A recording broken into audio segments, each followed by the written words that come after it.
Hasil hitung cepat menunjukkan pasangan Cagup Sulawesi Selatan nomor urut 3 Nurdin Abdullah Andi Sudirman unggul.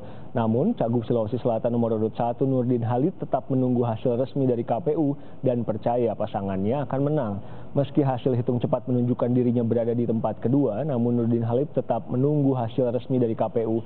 Dirinya juga tetap yakin jika akan unggul dengan berkaca dari hasil survei internal yang sebelumnya menunjukkan Nurdin Halid Andi Sudirman unggul.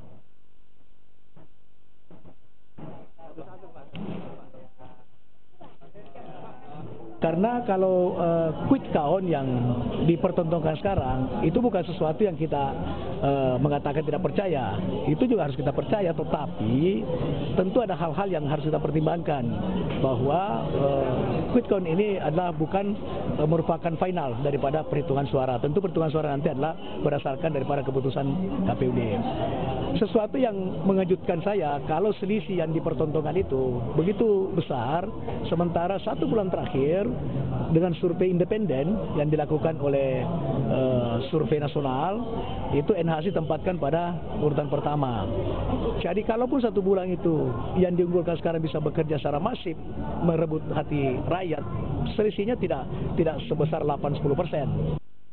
Tadi saya koreksi, bukan Nurdin Halid dan Andi Sudirman, tapi Nurdin Halid dan Aziz Kahar Muzakar.